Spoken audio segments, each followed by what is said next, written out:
If you can dream it, you can build it. Dream of designing a device that will change our lives.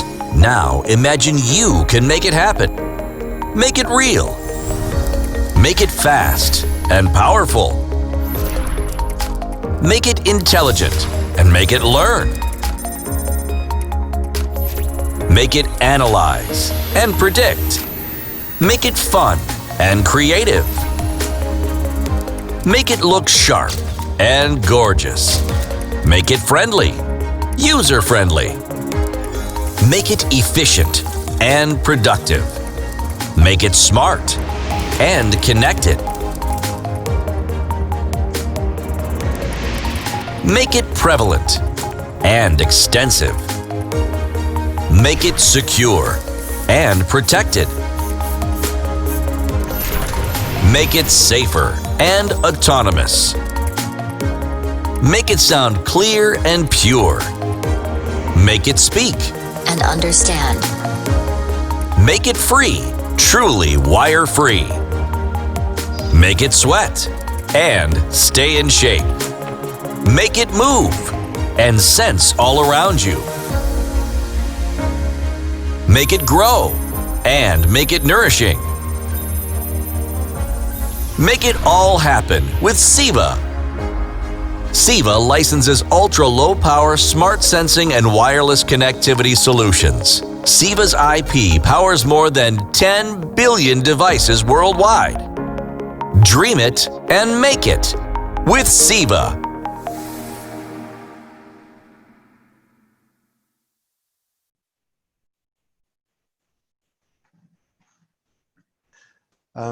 So I'm going to talk about Bluetooth Low Energy, which is really a connectivity standard with which you can do almost everything. So it's almost like a kind of Swiss Army knife for wireless connectivity.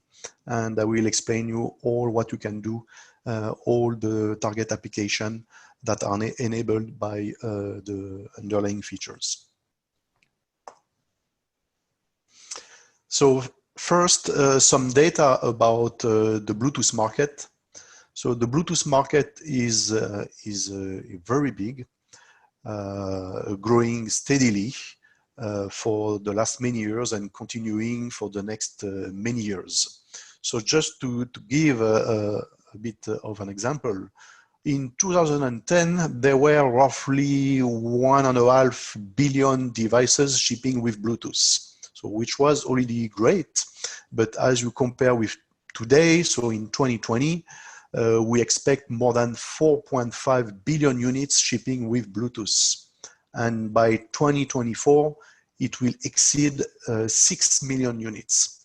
So it's a lot. For sure, this market is highly dominated by the smartphone. So all smartphone, feature phone have Bluetooth now, so which represent a significant part of the volume shipment. Here we talk about close to 2.5 billion units every year. But Bluetooth has been used in many other applications, particularly in home entertainment, wearable, smart home, automotive, IoT, etc. So Bluetooth is really almost everywhere, provided you need some wireless connectivity to transfer some data, and provided you don't need very high throughput with tens of megabits per second, Bluetooth is the right technology. And I will go through the details.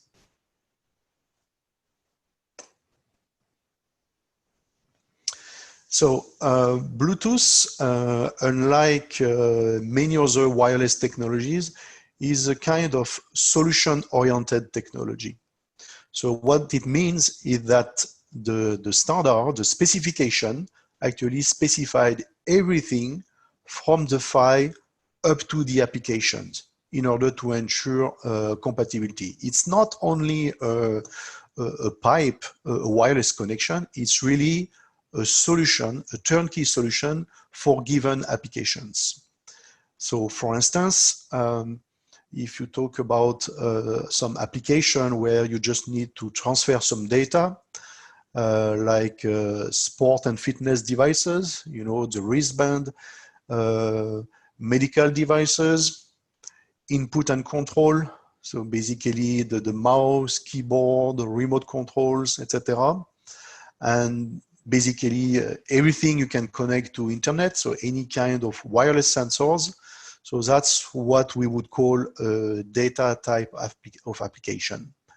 And Bluetooth represent a significant part of this market, and is expected to exceed 1.5 billion units by 2024. For this type of applications, so you don't necessarily require the latest and greatest version of the Bluetooth standard. Bluetooth LE 4.2 or even 5 is enough for this kind of application if you don't need specific features, as I will elaborate later on. Second category of application are things related to localization. Asset tracking, wayfinding, access control. So all these kind of applications can now be addressed with Bluetooth. And actually in Bluetooth 5.1, this capability has been introduced. So it's called direction finding. And thanks to that, you can do asset tracking, wayfinding, etc. So it will exceed 500 million units by 2024. The next type of application is related to networking, mostly seen in control systems, monitoring, automations, basically home automation, building automations, where you actually build a network with mesh capability. So this new network capability has been introduced in Bluetooth Mesh. And the good thing is that any flavor of Bluetooth Low Energy, because it's based on Bluetooth Low Energy, not Bluetooth Classic.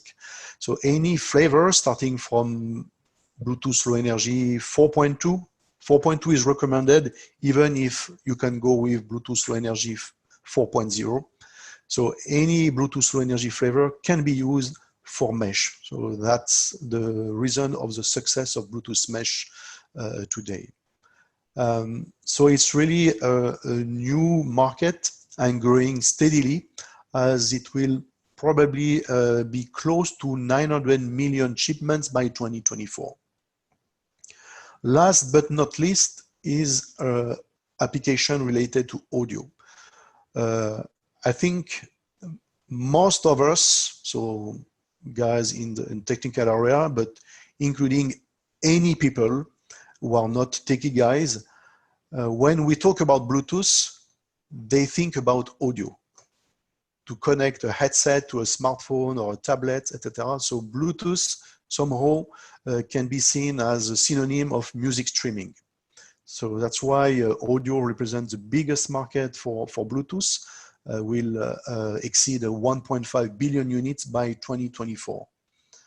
So different kind of audio devices can be addressed: headset, earbuds, speakers, and infotainment in vehicle. To do audio, and I will elaborate later on, two possibilities. Until recently, only the old Bluetooth Classic was used for audio streaming. So that was the only technology which allowed to do audio streaming. And that's the Bluetooth Classic, a pretty old technology, close to 15 years old. And that's what everybody uses today to stream music or take phone call. Recently, so actually in January this year, the Bluetooth SIG announced LE Audio, which is the possibility to do audio streaming on Bluetooth Low Energy. So that's the Bluetooth Low Energy 5.2 generation. I will elaborate on that in the next few slides. So in a nutshell, what is Bluetooth Low Energy? So there are several underlying features and capabilities. So first, it's a low power wireless connectivity. It's really tailored for low power application, like as the name states. It's a technology using the 2.4 gigahertz band, so the unlicensed band, which has 40 channels of 2 megahertz each. In terms of data rate, you have several options. So you can have 1 or 2 megabits data rates. There is even a long range mode where you can exceed 1 kilometer range.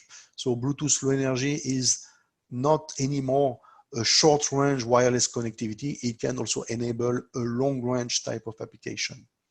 And in long range mode, the data rate goes down to 125 or 500 kilobit per second. There is frequency hopping, which is a very important feature in order to enable high robustness and to mitigate interference, as the 2.4 gigahertz band is really crowded, and Bluetooth is competing with several other wireless technologies. Last but not least, it's a highly secured technology. It's using AES for packet encryption over the air. There is authentication, privacy, the notion of whitelist. You can have in your device a list of authorized devices you can talk to and exchange data with, so which makes the solution extremely secured. So that's basically what Bluetooth Low Energy is. Diving now into the details of some of the features. So I was talking about data rates. So actually in Bluetooth 5, a new data rate has been introduced. So the 2 megabit per second data rate using GFSK modulation to basically double the speed. So it can be seen in different ways. So first, it can be seen as a way to increase the data transfer. You can transfer twice more data. And the good thing is that it's without increasing the power consumption. So transferring data over a 2 megabit per second data rate will not consume more than 1 megabit per second data rate. So that's the good thing of this new data rate. But on the other side, you can look at this new modulation as a way to reduce actually the power consumption, because you actually have now the possibility to transfer the same amount of data, but with half of the time. So half of the time spent over the air to transmit a certain amount of data. So it will help to save the battery life. As you will have shorter packets over the air, thanks to the 2 megabit data rate, you will spend more time over the air, so you will leave more room for additional devices to take the medium. So more devices can share the same medium and exchange data. Actually, if you look at the details of the user effective data rate, in Bluetooth Low Energy 4.0, actually the user data rate was not higher than 300 kilobit per second, because of all the protocol overhead, packet overhead. The 1 megabit per second data rate translate into only 300 kilobit per second user data rate. In Bluetooth Low Energy 4.2, the standard actually extended the length of the packet. So the payload has been extended, not the data rate. Data rate remains the same, 1 megabit per second, but the payload has been extended, and thanks to that, 800 kilobit per second can be achieved if you use the maximum length of the packet. And since the Bluetooth Low Energy 5, with the 2 megabit per second data rate, the user throughput can be 1.4 or even 1.5 megabit per second data rate in a certain condition. So it starts to be quite interesting, particularly, for instance, if you want to do firmware update over the air. It's always good to do that as fast as possible in order to minimize the power consumption and to improve the user experience.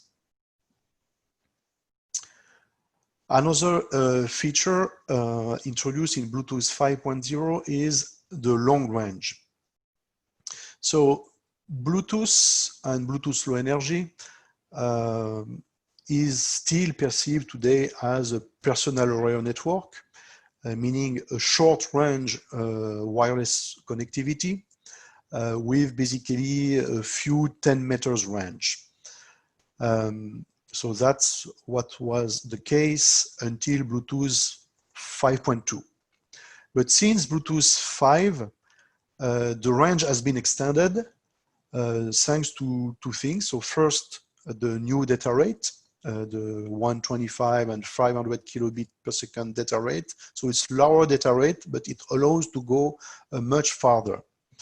And second thing is about the output power of the radio. So until 4.2, the range was limited to a maximum 10 dB output power.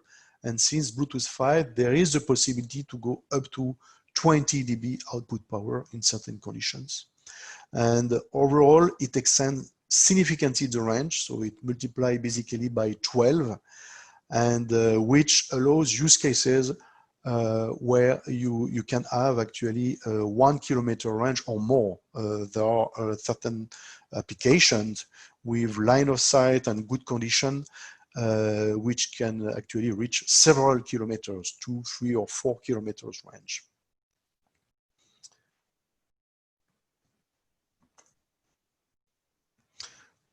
Frequency hopping. I was talking about frequency hopping earlier. So the Bluetooth technology, so Bluetooth Low Energy, is using 40 channels. So it's using 40 channels in the 2.4 gigahertz band. And until Bluetooth 4.2, the way those channels were used was pretty basic. So in Bluetooth, since the inception of Bluetooth, there is the notion of frequency hopping, meaning that for each packet exchange over the air, a new frequency, a new channel is used. So this allows to actually minimize the interference and mitigate and minimize collisions where there are many devices in the vicinity exchanging data over the air. So I have represented here with this blue line the profile, the scheme that the channels are used in Bluetooth Low Energy 4.0 up to 4.2. So that was very basic. Basically, each channel, one after the other, from the first one up to the last, is used, and then come back to the first channel, etc. So that's very basic, pretty efficient. But actually, if you are not lucky, you may have another device in the vicinity which use exactly the same ramp with exactly the same offset, which means that continuously you will interfere with this other device because it's using the same channel. So that's why in Bluetooth Low Energy 5, they introduce pseudo-random frequency hopping, so which is following an algorithm, taking into as a parameters some link parameters like the device address, the encryption key, etc., which allows to build a pseudo-random suite to select the right frequency channel.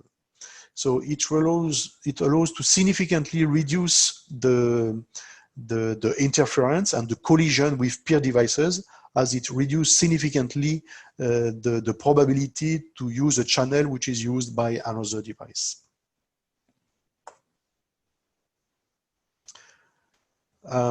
Another feature is the direction finding, which has been introduced in Bluetooth Low Energy 5.1.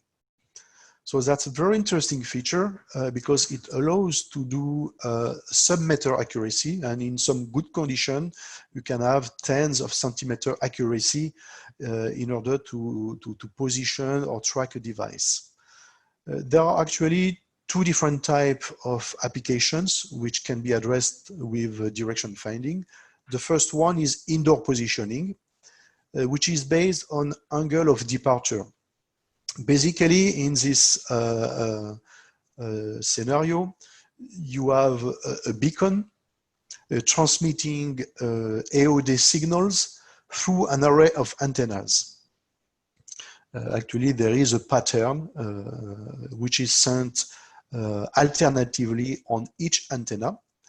And so that the peer device, most of the time, this is a mobile device. So, and you want to find your way, you want to track, you want to localize yourself on a map.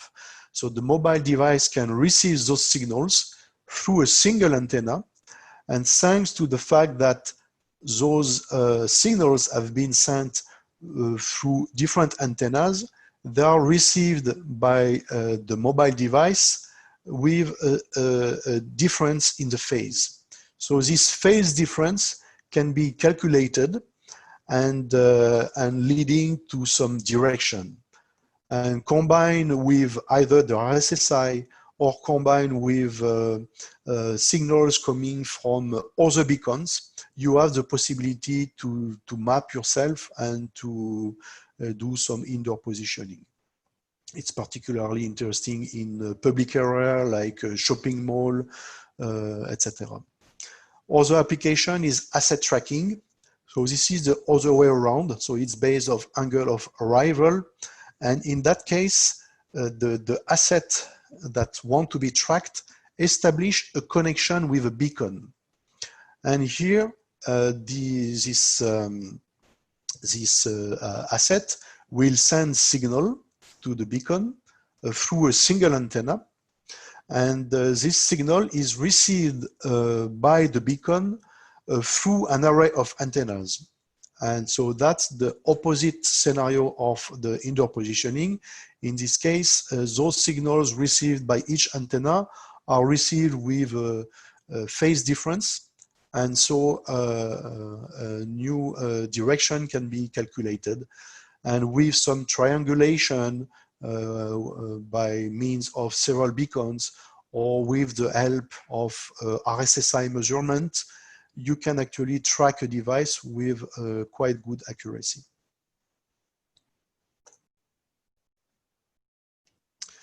Other feature is about mesh, which has been introduced 2 or 3 years ago. And the good thing is that it can be used on any flavor of Bluetooth Low Energy. And the concept is based on advertising and scanning. So the concept is called managed flooding, meaning that when you want to send some data to a peer device which is not in the vicinity, you basically broadcast the message. Any device which is in the vicinity and which is receiving the message will relay this message and broadcast again and again until the message reaches the final destination. So in a mesh network, you may have different type of nodes.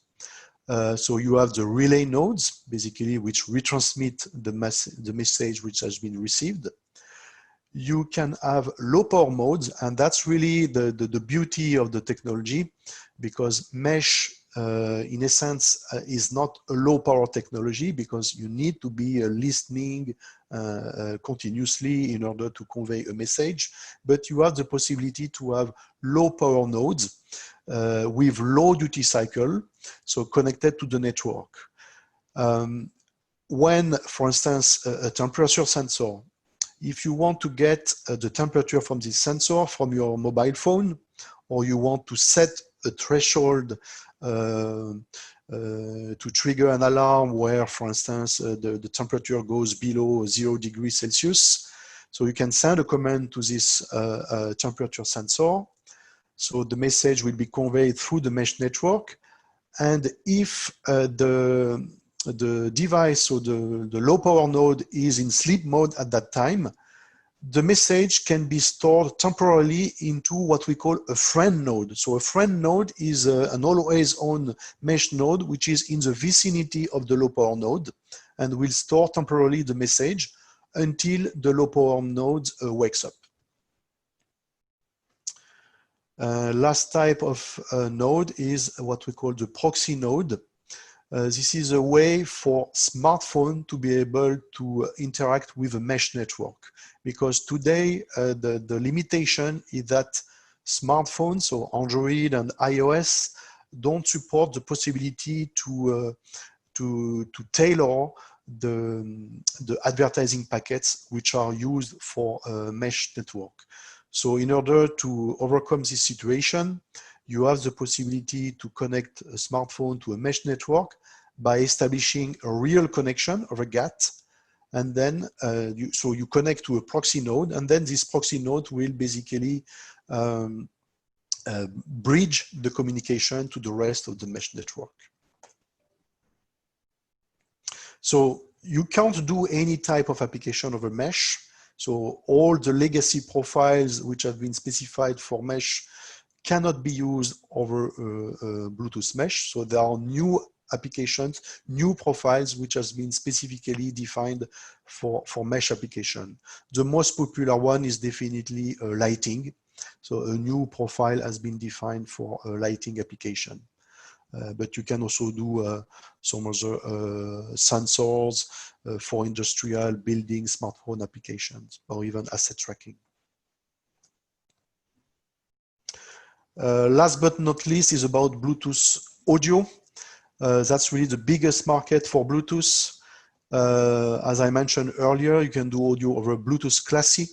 The profiles used are the A2DP and HFP. And for the earbuds application, the true wireless stereo is achieved by means of some proprietary implementations, which are not defined as a standard. And the good thing is that recently LE audio has been introduced. So it's part of Bluetooth 5.2. New profiles are being defined, so they are not yet ratified, but they will be released soon. And the good thing is that the true wireless solution is natively supported into the standard. So no need to implement any proprietary solution to achieve a true wireless stereo. Another capability of LE audio is the sharing. So you will have the possibility to connect several headsets or earbuds or speakers to the same source, like a smartphone, a tablet, a PC, which is very good to share your audio with some friends. And similarly, in some public areas, you will be able to connect to a source like a TV broadcasting some channels. So you will be able to actually sync on the audio channel. You will be able to select different audio channels and select your own language, for instance. And that's also a very good capability for people with hearing aid instruments because they will benefit from audio sharing, LE audio sharing in public areas like cinema, theaters, conference, etc., as their hearing aid instrument will be directly connected to the audio source. To summarize, I wanted to say that at CEVA, we have a complete offering for Bluetooth and particularly Bluetooth low energy. We can offer our customers complete solution with hardware, baseband controller, software and profiles as well, including radio and modem. So we can work with partners for the radio and modem, but we also propose our own. And actually, we have similar offering for Bluetooth low energy and Bluetooth dual mode. And our software stack is provided with a comprehensive list of profiles for sport and fitness, health and wellness, HID, mesh, and audio. And we even propose a software package for earbuds application, supporting classic audio, LE audio, and true wireless stereo. So I think I'm going slightly over time, but what is important to mention, I think, is Bluetooth low energy is really the Swiss Army knife for everything. So what I would call the sake. You can do basically almost whatever you want with Bluetooth low energy, provided you don't need very high throughput. With Bluetooth low energy 5, you can address most of the data application for fitness, medical, mouse, keyboards, wireless sensors, etc., With Bluetooth low energy 5.1, you can do localization thanks to the direction finding. You can set up a mesh network and it works with any Bluetooth low energy flavor. And last but not least, you can do audio streaming, phone call, for this, the best flavor is the Bluetooth 5.2, and for which you can use Bluetooth dual mode or Bluetooth low energy only if you don't need the backward compatibility with Bluetooth Classic.